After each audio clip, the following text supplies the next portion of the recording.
मित्रो भावस प्राप्तस्य मध्यमाः हृदय दरुणाः नामानुफलदाः ग्रही वीर्यो मध्यमाः। ऐसा ही ग्रह मित्र में बैठा है, मित्र के ग्रह में बैठा है, मित्र राशि में बैठा है, मित्र के साथ बैठा है, मित्र उसको देख रहा है, उस दशा का फल मध्यम और उत्तरोत्तर उस दशा का फल शुभ प्राप्त होगा। अगला ऐसा ही अगले क्रम में भी अवरोही दशा नीचान दुस्यात् तथा नामतम भ्रष्ट मध्य गस्यच्च आरोहिणी दशा के यहाँ नमस्तुल्यम फलप्रदाः। वह भी नीच ग्रह के अनुसार जैसी रिक्ता दशा के अनुसार ऐसा ही आरोहिणी दशा भी वैसा ही फल देगी जैसा फल हमको नीच रिक्ता दशा में फल प्राप्त हुआ था। ऐसा ही अधमा दशा लिखा है, अधमाख्या दशा विप्र नीच रीषा भासस्य च भक्त्यो वयादि वक्त वर्धनी ही क्लेशदायिनी ही। और ऐसा ही अधमा दशा में भी यदि अधम ग्रह होकर बैठे हैं, कुछ अस्तगत हो गए हैं, अस्तगत हो निर्बल ग्रह हो गए हैं,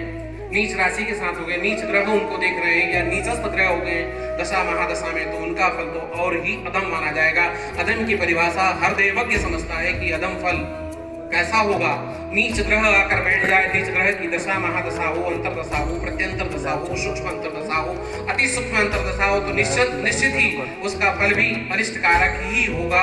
इसमें तनिक भी संदेह नहीं है। ऐसी दशाओं का फल क्रमानुसार यदि हम आगे बढ़ाएं और उसको देखें, क्योंकि व्यक्ति कुंडली को देख लेता है, कुंडली देखने के बाद दशा महादशा, क्योंकि वर्तमान की दशा महादशा उनके फल को देखने के लिए हमको दशा में ही जाना पड़ेगा, अंतरदशा में जाना पड़ेगा, प्रत्यंतर दशा में जाना पड़ेगा, योगिनी दशा में जाना पड़ेगा। और इन दशाओं का फल यदि अनुरूप फल मिल रहा है तो जातक हमारा लाभान्वित होगा, लाभार्थी होगा और सुखी और संपन्न वैभव के साथ होगा। इस स्थिति में हम ग्रहों को देखें। अब यहाँ स्थिति आती है, हमारे कल एक वक्ता बोल रहे थे कि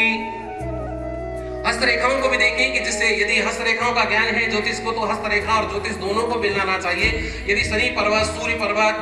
बुध पर्वत, गुरु पर्वत यदि हमारा ऊंचा है, नीचा है और उसी की महादशा चल रही है, कभी कभी होता है कि दशा महादशा गुरु की चल रही है और उसी गुरु की महादशा में हमारा गुरु पर्वत भी नीचा हो जाता, अपने आप होता है। दशा रेखाओं में हस्तरेखाओं में सामुद्रिक शास्त्र है और सामुद्रिक शास्त्र में निश्चित ही की रेखाओं का फल आपको दशाओं के अनुसार ही,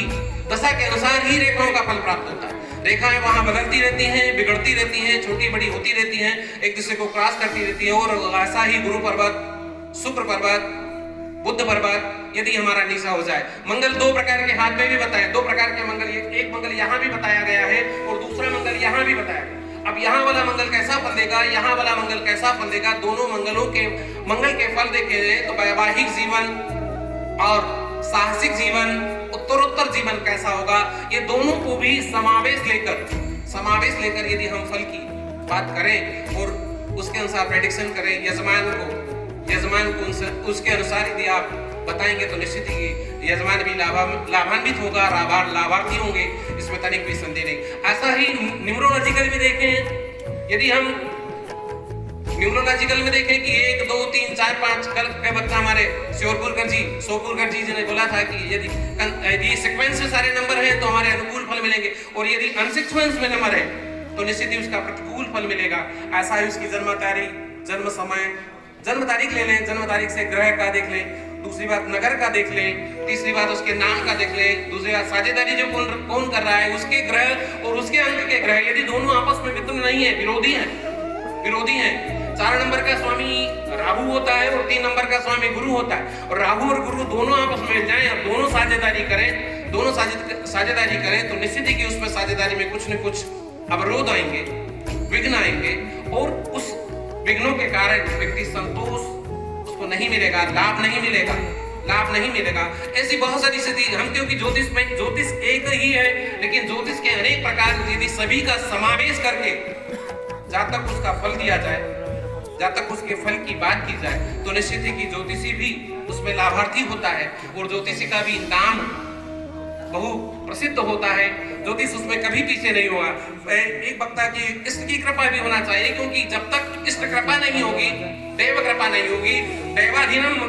देवाधीनम जगत सर्वम, जब देवताओं के अधीन सारा संसार है, तो देवताओं को प्रसन्न करने के लिए आपको निश्चित ही वाग्वादिनी की सेवा करनी पड़ेगी,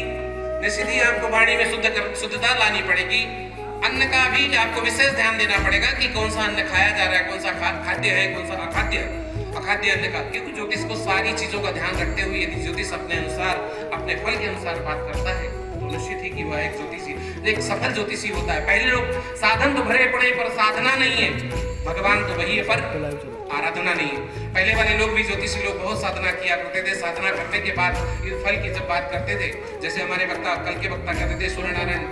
व्यास जी, यदि बोल देते थे ऐसा होगा, तो निश्चित है आज भी हम उनके समतुल्य या उनके चरण, उनके अनुगामी हो जाएं, उनके अनुसार चलने लग जाएं, तो निश्चित है कि कोई भी सूर्य नारायण व्यास हो सकता है, आनंद शंकर व्यास हो सकता है, सभी समतुल्य हो सकते हैं, ज्योतिष का फल उसके अनुसार प्राप्त हो सकता है, इसमें तनिक भी संदेह नहीं। समय की सीमा को बताते हुए मैं अलग ज्योतिष वास्तु कर्मकांड रिसर्च केंद्र इंदौर ज्योतिषाचार्य डॉक्टर पंडित चंद्रभूषण व्यास सभी को पुनः प्रणाम करता हूँ। यदि मेरी वाणी में कहने में आगे पीछे हो गया तो सभी देवज्ञ हैं, मेरे लिए क्षम्यताम,